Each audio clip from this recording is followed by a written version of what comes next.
ವೀಕ್ಷಕರೆಲ್ಲರಿಗೂ ಸಾಪ್ತಾಹಿಕ ಭವಿಷ್ಯವಾಣಿ ವಿಶೇಷ ಕಾರ್ಯಕ್ರಮಕ್ಕೆ ಸ್ವಾಗತ. ಸ್ನೇಹಿತರೆ, ಡಿಸೆಂಬರ್ ತಿಂಗಳ 3ನೇ ವಾರದಲ್ಲಿ ಆದಿತ್ಯ ಮಂಗಳ ಯೋಗದ ನಿರ್ಮಾಣವಾಗುವುದು. ಈ ವಾರದ ಆರಂಭದಲ್ಲಿ ಸೂರ್ಯ ಧನು ರಾಶಿಯಲ್ಲಿ ತನ್ನ ಚಲನೆಯನ್ನು ಮಾಡುವುದು. ಸೂರ್ಯನ ಧನು ರಾಶಿಯಲ್ಲಿ ಚಲಿಸುವುದರೊಂದಿಗೆ ಮಂಗಳನೊಂದಿಗೆ ಸಂಯೋಗವಾಗಲಿದೆ. ಮಂಗಳ ಗ್ರಹವು ಈ ಮೊದಲೇ ಧನು ರಾಶಿಯಲ್ಲಿ ತನ್ನ ಸಂಚಾರವನ್ನು ಮಾಡುತ್ತಿರುವುದು. ಗ್ರಹಗಳ ಈ ಶುಭ ಸಂಯೋಗದಿಂದಾಗಿ ಆದಿತ್ಯ ಮಂಗಳ ಯೋಗದ ನಿರ್ಮಾಣವಾಗಲಿದೆ. ಈ ಯೋಗದ ಪ್ರಭಾವವು ಕೆಲವು ರಾಶಿಯವರಿಗೆ ಅದೃಷ್ಟಶಾಲಿ ಆಗಿರುವುದು. ಈ ರಾಶಿಗಳಿಗೆ ಸೇರಿದ ಜನರ ಜೀವನದಲ್ಲಿ ಅದೃಷ್ಟದ ಸಂಪೂರ್ಣ ಬೆಂಬಲ ಪಡೆಯುವ ಯೋಗವಿದೆ.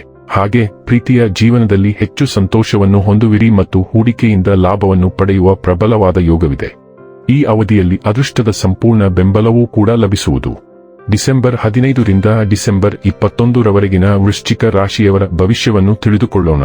ಈ ವಾರ ವೃಶ್ಚಿಕ ರಾಶಿಯವರ ಫಲಾಫಲಗಳೇನು, ಗ್ರಹಗತಿಗಳು ಹೇಗಿರಲಿವೆ, ಕೌಟುಂಬಿಕ ಸಾಮಾಜಿಕ ಜೀವನ ಹಾಗೂ ವ್ಯಾಪಾರ ವಹಿವಾಟು ಹೇಗೆ ನಡೆಯಲಿದೆ, ಅಲ್ಲದೆ ಯಾವೆಲ್ಲ ಸಮಸ್ಯೆಗಳು ನಿಮ್ಮನ್ನು ಈ ಸಾಪ್ತಾಹಿಕದಲ್ಲಿ ಕಾಡಲಿವೆ, ಅವುಗಳಿಗೆ ಪರಿಹಾರಗಳೇನು ಎಂಬುದನ್ನು ತಿಳಿಯಲು ಈ ವಿಡಿಯೋವನ್ನು ಸಂಪೂರ್ಣವಾಗಿ ವೀಕ್ಷಿಸಿ.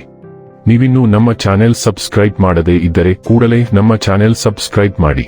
ಹೆಚ್ಚಿನ ವಿಡಿಯೋ ಅಪ್ಡೇಟ್ಗಾಗಿ ಪಕ್ಕದ ಬೆಲ್ ಐಕಾನ್ ಬಟನ್ ಕ್ಲಿಕ್ ಮಾಡಿ. ಸ್ನೇಹಿತರೆ, ಚಂದ್ರ ರಾಶಿಗೆ ಸಂಬಂಧಿಸಿದಂತೆ ಶನಿಯು 5ನೇ ಮನೆಯಲ್ಲಿರುವುದರಿಂದ ಹಿಂದಿನ ವಾರದಲ್ಲಿ ಅಜೀರ್ಣ, ಕೀಲು ನೋವು, ತಲೆನೋವು ಮುಂತಾದ ಸಮಸ್ಯೆಗಳಿಂದಾಗಿ ಇಲ್ಲಿಯವರೆಗೆ ನಿರ್ಲಕ್ಷಿಸುತ್ತಿದ್ದ ಜನರು ಈ ವಾರ ಆರೋಗ್ಯಕರ ಜೀವನದ ಮಹತ್ವವನ್ನು ಅರ್ಥ ಮಾಡಿಕೊಳ್ಳುವುದರಿಂದ ಅವುಗಳನ್ನು ಸುಧಾರಿಸಲು ಸಾಧ್ಯವಿರುವ ಎಲ್ಲವನ್ನೂ ಮಾಡುತ್ತಾರೆ. ನಿಮ್ಮ ಪ್ರಯತ್ನಗಳನ್ನು ನೋಡಿ ನಿಮ್ಮ ಸುತ್ತಮುತ್ತಲಿನ ಜನರು ನಿಮ್ಮಿಂದಲೇ ಇರುತ್ತಾರೆ. ಹಾಗೆಯೇ ಅವರು ನಿಮ್ಮ ಪ್ರೋತ್ಸಾಹವನ್ನು ಹೆಚ್ಚಿಸಬಹುದು. ಚಂದ್ರ ರಾಶಿಗೆ ಸಂಬಂಧಿಸಿದಂತೆ ರಾಹು 4ನೇ ಮನೆಯಲ್ಲಿರುವುದರಿಂದ ಆರ್ಥಿಕ ಪರಿಸ್ಥಿತಿ ಹದಗೆಡುವ ಮೊದಲು ಸಮಯ ಇರುವಾಗಲೇ ನಿಮ್ಮ ಹಣವನ್ನು ಸಂಗ್ರಹಿಸುವುದನ್ನು ಆರಂಭಿಸಬೇಕು ಎಂಬುದರ ಬಗ್ಗೆ ಚೆನ್ನಾಗಿ ಅರ್ಥ ಮಾಡಿಕೊಂಡಿದ್ದೀರಿ. ಆದರೂ ಈ ವಾರ ನೀವು ಅದನ್ನು ಮಾಡುವುದಿಲ್ಲ.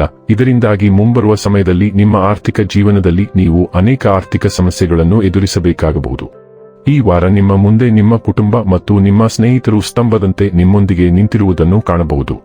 ಏಕೆಂದರೆ ಈ ಸಮಯವು ನಿಮಗೆ ಅಗತ್ಯವಿರುವ ಸಮಯದಲ್ಲಿ ಸ್ನೇಹಿತರು ಮತ್ತು ಕುಟುಂಬದ ಬೆಂಬಲವನ್ನು ನೀಡುತ್ತದೆ. ಈ ವಾರ ನಿಮ್ಮ ಹಿಂದಿನ ಪರಿಶ್ರಮವು ಫಲ ನೀಡುತ್ತದೆ ಮತ್ತು ನಿಮ್ಮ ಹಿರಿಯ ಅಧಿಕಾರಿಗಳ ಮೂಲಕ ಪ್ರಶಂಸೆ ಮತ್ತು ಬಡ್ತಿ ಪಡೆಯುವ ಸಾಧ್ಯತೆ ಇದೆ.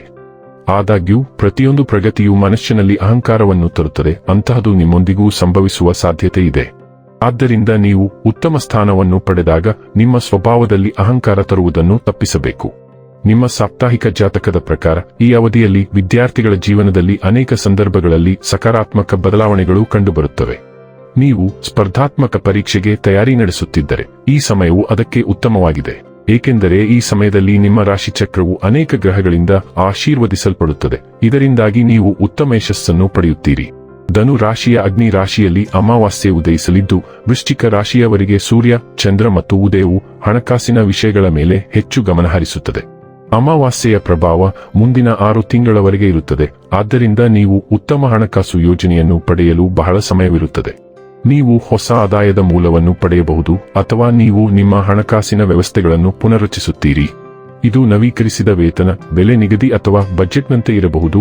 ಆದರೆ ನೀವು ನಿಮ್ಮ ಆಲೋಚನೆಗಳನ್ನು ಅನುಸರಿಸಬಾರದು. ಆದರೆ ನೀವು ತಜ್ಞರ ಅಭಿಪ್ರಾಯವನ್ನು ಅನುಸರಿಸಿದರೆ ಒಳ್ಳೆಯದು. 2ನೇ ಮನೆಯು ವೃತ್ತಿ ಮತ್ತು ಗಳಿಕೆಯನ್ನು ಸಹ ಸೂಚಿಸುತ್ತದೆ. ಆದ್ದರಿಂದ ನಿರುದ್ಯೋಗಿಗಳಿಗೆ ಪೂರ್ಣ ಸಮಯ ಅಥವಾ ಅರೆಕಾಲಿಕ ಕೆಲಸದ ಮೂಲಕ ಮೌಲ್ಯಮಾಪನಗಳನ್ನು ಪಡೆಯಲು ಅಥವಾ ಗಳಿಕೆಯಲ್ಲಿ ಬದಲಾವಣೆಯನ್ನು ಪಡೆಯಲು ಹತ್ತಿರದ ಅವಕಾಶಗಳಿವೆ. ಬುಧ ಮತ್ತು ಶುಕ್ರ 8ನೇ ಮನೆಯ ಮೇಲೆ ದೃಷ್ಟಿ ಹರಿಸುತ್ತಾರೆ. ಆದ್ದರಿಂದ ಹಣಕಾಸಿನ ವಿಷಯಗಳಲ್ಲಿ ಕೆಲವು ಸಕಾರಾತ್ಮಕ ಬೆಳವಣಿಗೆಗಳು ಕಂಡುಬರುತ್ತವೆ. ಅದು ಅಲ್ಪಾವಧಿಯದ್ದಾಗಿರುತ್ತದೆ. ಸಾಲಗಳು, ತೆರಿಗೆಗಳು, ವಿಮೆ ಅಥವಾ ಜಂಟಿ ಖಾತೆಗಳ ಕುರಿತು ಕೆಲವು ಚರ್ಚೆಗಳು ನಡೆಯುತ್ತವೆ ಮತ್ತು ಒಪ್ಪಂದಕ್ಕೆ ಬರುತ್ತವೆ. ನೀವು ಕೆಲವು ಹಣಕಾಸಿನ ನೆರವು ಅಥವಾ ಭಾವನಾತ್ಮಕ ಬೆಂಬಲವನ್ನು ಪಡೆಯುತ್ತೀರಿ. ಆದರೆ ದಯವಿಟ್ಟು ಅದನ್ನು ಸಂಪೂರ್ಣವಾಗಿ ಅವಲಂಬಿಸಬೇಡಿ. ನಿಮ್ಮ ಅತ್ತೆ ಮಾವಂದಿರೊಂದಿಗೆ ಆಳವಾದ ಮತ್ತು ವೈಯಕ್ತಿಕ ಮಾತುಕತೆಯೂ ನಡೆಯಬಹುದು. ಅದು ಬಹಳ ಮುಖ್ಯವಾಗಿರುತ್ತದೆ ಮತ್ತು ಇದರ ಪ್ರಭಾವ ಮುಂದಿನ 6 ತಿಂಗಳವರೆಗೆ ಇರುತ್ತದೆ. ಈ ವಾರ ನಿಮ್ಮ ಅಧಿಪತಿ ಮಂಗಳ ಗ್ರಹವು ಉತ್ತುಂಗ ರಾಶಿ ಮಕರ ರಾಶಿಗೆ ಪ್ರವೇಶಿಸುತ್ತದೆ ಮತ್ತು ಅದು ನಿಮ್ಮ 3ನೇ ಮನೆಯ ಮೇಲೆ ಪರಿಣಾಮ ಬೀರುತ್ತದೆ. ಮುಂದಿನ 40ಕ್ಕೂ ಹೆಚ್ಚು ದಿನಗಳವರೆಗೆ ಮಂಗಳ ಗ್ರಹವು ಇಲ್ಲಿ ಇರುತ್ತದೆ.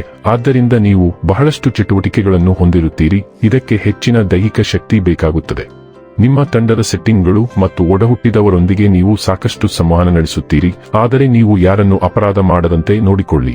ಸಣ್ಣ ಪ್ರವಾಸಗಳು, ವಿದೇಶಿ ಸಹಯೋಗಗಳು ಮತ್ತು ಪ್ರಯಾಣ ಯೋಜನೆಯನ್ನು ರದ್ದುಗೊಳಿಸುವುದು ಸಹ ಬರಬಹುದು. ನೀವು ಕ್ರೀಡೆ ಅಥವಾ ಸಂದರ್ಶನಗಳಂತಹ ಕೆಲವು ಸ್ಪರ್ಧಾತ್ಮಕ ಕಾರ್ಯಕ್ರಮಗಳಲ್ಲಿ ಭಾಗವಹಿಸುತ್ತೀರಿ. ಕಲಿಕೆ, ಬರವಣಿಗೆ ಮತ್ತು ಪ್ರಕಟಣೆ ಕೂಡ ಈ ಸಂಚಾರದ ಭಾಗವಾಗಿರುತ್ತದೆ. ಇನ್ನು ಕೊನೆಯದಾಗಿ ಮಾಡಿಕೊಳ್ಳಬೇಕಾದ ಉಪಾಯಗಳ ಕುರಿತು ನೋಡುವುದಾದರೆ ಪ್ರತಿದಿನ ಹನುಮಾನ್ ಚಾಲೀಸಾ ಪಠಿಸಿ. ವೀಕ್ಷಕರೇ, ಇದಾಗಿತ್ತು ವೃಶ್ಚಿಕ ರಾಶಿಯ ಜಾತಕದವರ ಡಿಸೆಂಬರ್ 15 ರಿಂದ ಡಿಸೆಂಬರ್ 24 ರವರೆಗಿನ ಫಲದ ಮಾಹಿತಿ ಇಷ್ಟವಾದರೆ ವಿಡಿಯೋವನ್ನು ಲೈಕ್ ಮತ್ತು ಶೇರ್ ಮಾಡಿ.